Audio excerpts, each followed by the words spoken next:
Order! Order! You are an incorrigible delinquent at times. Behave yourself, man!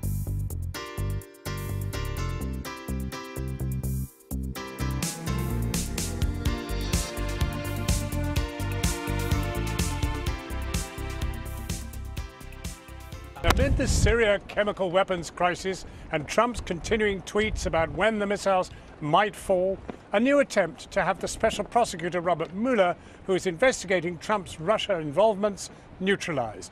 A war of words is raging here in the city, prominent Trump supporters calling Mueller the head of a crime family, whilst Trump critics speak of Mueller's heroism in the Vietnam War.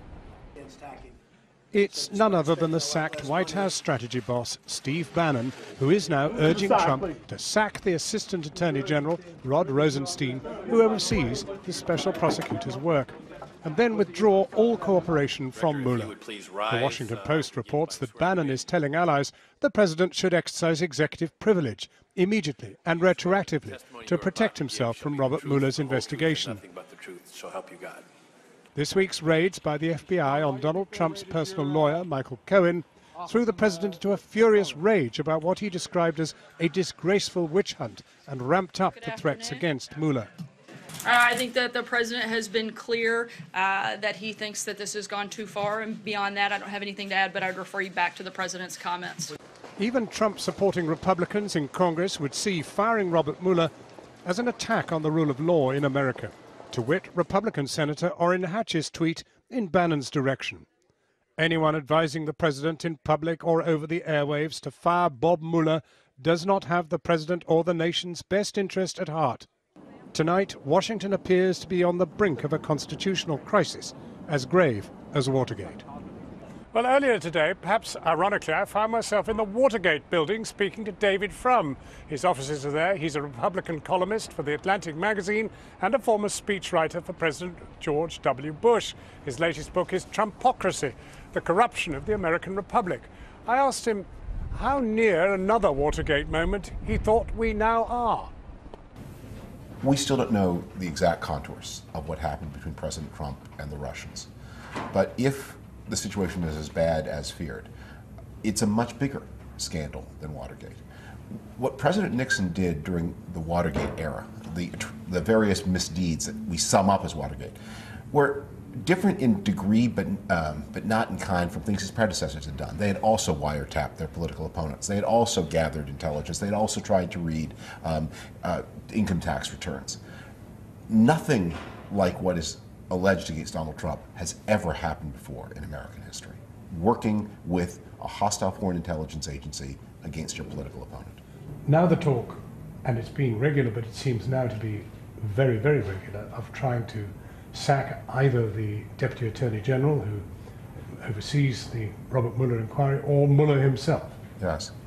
Will they do it? Donald Trump's actions are unpredictable, but he may have passed a point of no return on these investigations.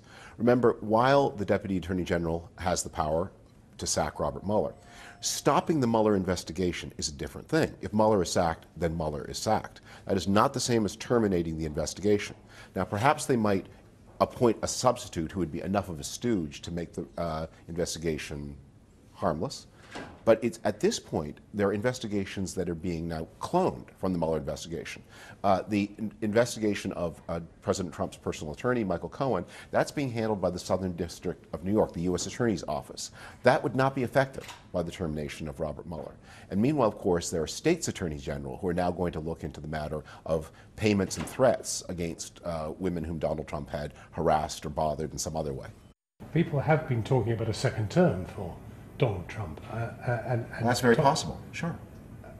But aren't we at some kind of a high water mark where whether he can go on at all will be determined?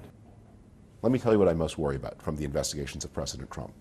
I think these investigations may produce much evidence of crimes, and they may produce much evidence of severe wrongdoing.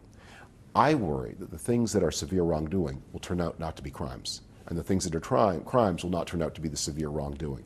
If Mueller discovers that many people around Donald Trump had technical violations of elections law, failed to disclose as foreign agents, laundered money, he may be able to send people to prison. But Americans will not accept that as a core responsibility of President Trump himself.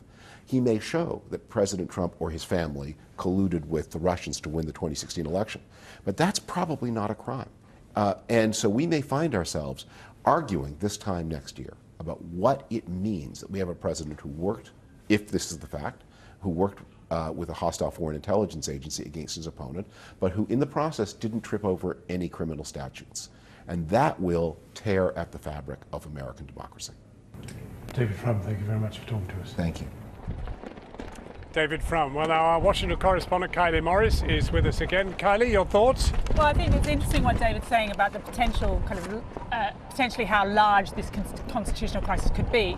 But I think there is also the issue of politics here, of course, and there needs to be a shift in the politics for there to be any real consequence for Donald Trump at the moment. The Democrats simply aren't in the position to action any of this, to begin impeachment proceedings as things currently stand. Now, there's some stormy weather around that Mr. Trump is rather emphasised today. There is. I think we can have a look at the new Time magazine cover. It's pretty extraordinary. It's almost as windy there with him as it is here with us. And it is, of course, I think, something that is indicative of the current political moment, certainly in Washington and in the US, particularly with the potential of these strikes. I mean, this is very real. It's extraordinary that there's Time magazine, a kind of institution of proper America. Indeed, and I think it recognises the kind of perilous state within, which things are in currently. I mean, Syria, there could well be strikes over the weekend. How will the president manage all of this? That's the question hanging on everybody's lips here tonight.